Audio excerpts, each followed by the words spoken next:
Hey there guys, Artistic Nick here, thanks for the click. In today's drawing video, I'm going to be showing you all the equipment that I use to produce some of my art. Hey guys, welcome to today's video. I hope you're all well. I've had a few requests recently asking me to just go through the equipment that I use to produce some of my artwork. So I thought that now would be quite a good time. I'm actually 3/4 of the way through this Transformers piece, and I actually use an awful lot of my equipment, or I have done, just for this one piece. So I'm just going to talk you through everything that I've been using, give you a little bit of a rundown on sort of the costs that these things are, that the costs are attached to them. So the first thing that I'm going to show you, this is my Copic marker set. This is a 72 set. As you can see, they're sort of colour coordinated. So I'm going from my flesh tones all the way through the greys, the reds, into the blues. I've got a lot of greens in there as well. So this came in at about £220, I think. These are refillable. They're two ends to them. So you've got your sort of general marker end, which is a chisel end, and then you've got a brush end as well. I wouldn't be without these. These have been used an awful lot. I've had them for about a year now. I got them sort of around about last Christmas. So they're my Copic markers. That's a 72 set of Copic markers. I'm hoping to get the next 72 set. I think this is the A, and the one that I'm looking for is the B. The graphite pencils that I use, these are called Caran D'ache, and you'll have seen me mention these in various videos.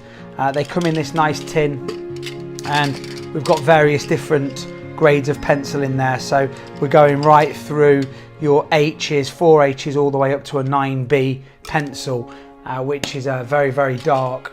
I use them an awful lot for my portrait work. Any of the sort of transformery anime style artwork that I do, I start with a 4H or a 2H pencil, just very, very lightly. This is my kneaded eraser. So for those of you that haven't been drawing for long or are unsure as to what type of eraser to use, I would absolutely say that this is probably one of my most used and most valuable pieces of equipment. It's like putty, it's like a Play-Doh or a blue tack, and it's an eraser, so you can mold this into different shapes, and you can get very fine edges with it. You can take out strands of hair, so a kneaded eraser, I would say, is an absolute must.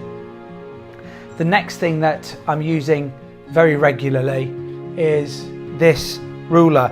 It's actually an 18-inch ruler, and it's one of the best pieces of equipment that I've bought. People think that going for an 18-inch ruler is a little bit too long, but actually what you find is, if I've got the 18-inch ruler, I can go from end to end on my A4 size of paper. I can go diagonal without having to move the ruler along and then make mistakes because of that. So 18-inch ruler, really, really, really helpful. Next thing that I use, this is called a portional divider. It looks a little bit like a compass, but instead of having a pencil at one end, what we have is we have two pointy ends. Now this is used for a lot of my realism drawings, and for just trying to get general proportions of things and making sure that I'm finding reference lines and I'm working from the reference lines. If I'm looking for something very, very realistic like a portrait, I use this an awful lot. So like I say, it's called a portional divider. You can get these for about £5 or £6 here in the UK. I'm sure you can find them on Amazon and eBay. Very, very cool piece of kit, and one that, like I say, I use quite regularly. The next piece of kit, I'm going to show you some of my coloured pencils that I use. So I've actually got the Prismacolor Premiere set here. This is a 72p set as well. This is, again, something that I use. I go over the top of my Copic markers with these. So it lays down very nicely over the top of the Copic markers if I want to get a slightly more realistic look to certain things. So if you look through some of my videos, I do use them quite a lot. So this comes in, like I say, 72 pieces, and there's another layer under there. You could pick these up from Amazon, eBay. I think you can get them for around about £30 to £40. That's what I think I paid for them. They're a very, very soft pencil, so they're quite waxy.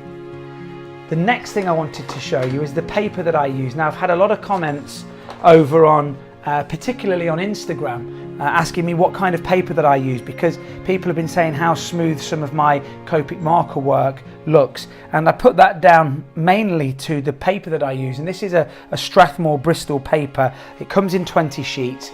and it's a very, very thick piece of paper. It's almost like a card. So you take that out by sort of bending. You might sometimes almost need to trim the edge or the spine of that out. But you can see this is actually quite a substantial piece of paper. It's quite thick. And the first time I started using this, after using copy paper, it felt very, very different. The Bristol is just the type of paper that it is. Strathmore's the make. You can get a Bristol board in various different makes. This is the smooth surface. They also do something called a vellum surface, which has slightly more tooth to the paper. And I like to use the vellum surface for my pencil work, but for my Copic marker work, like this transformer piece you can see here, I do like to use the smooth. It takes the ink very well and it's very easy to blend with that.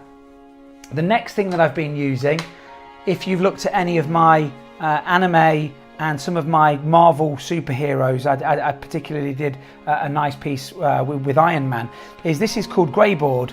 And again, this is just quite a thick piece of cardboard actually. Now the reason I would use this is if I wanted to draw a piece that had some very, very strong highlights, like Iron Man does on his reflective surface of his suit, or Spider-Man as well, something like that. The dark colours tend to lay down really well on this. And you can actually take the white pencil crayon, a white Prismacolor, over the top of that, and it looks really, really nice. Apart from that, I've got a selection of other bits and bobs in here. So I've got some tortillons. So these are used for blending pencil generally. It's like a pencil, it's just a rolled piece of paper, and you can start to blend with that. I also use a brush. So just a very, very soft brush. You can use a makeup brush, and that again is when I'm using some of my graphite on some of the paper to maybe get the complexion of skin or fur, I do often use a brush to just brush some of the graphite in. And again, I've got various different pencils and erasers in here. This is another eraser. This is called a Mono Zero eraser, and it's made by Tombow. And this is just a push button, as you can see, and you can get a very, very fine eraser line with this. So if I was taking strands of hair out, maybe out of a white beard or white hair or whiskers on a cat, this is something that I would use, and I do use this an awful lot. I really, really like the Mono Zero eraser. So that's just really a brief rundown of the equipment that I use. I'm regularly using those bits and bobs. There are some ink pens and some permanent markers and things that I do also use, but that's what I use very regularly. The coloured pencils, the Copic markers, the Caran D'ache pencils, and not forgetting the paper that I've been using. So that's the Bristol Smooth made by Strathmore. That's the one that I use, and some various different objects. So I hope that kind of clears up for a few of you the exact kind of equipment that I use, how I get some of the effects that I get. If you've got any questions for me on any of that, don't forget, leave me a comment down below. I'd really appreciate a like and maybe a subscribe. I'm doing weekly videos at the minute, so I'm doing tutorials, I'm doing request videos if there's something you'd like me to draw or there's something you'd like me to cover. I do fan art, I do really realistic kind of portrait work as well. So I'm really enjoying how the channel's starting to develop. I'm getting some great comments and some great ideas. If you want to find me on social media, I'm on Facebook, Instagram and Twitter, and the links to all of those will be down below in the descriptions. I'm having a blast with the channel. Thank you so much, guys, for the support. I'm over 2,100 subscribers now, which is fantastic. I never thought I'd get that many a couple of years ago when I started the channel. Every share, like and comment really does help the channel grow. Don't forget, if you've got any ideas for future videos or content, then leave me a message down below in the comments. Hit that like and subscribe button, and I'll see you guys in the next video. Thanks so much for watching. Hit subscribe, smack the notifications button, follow me on Facebook, Instagram and Twitter.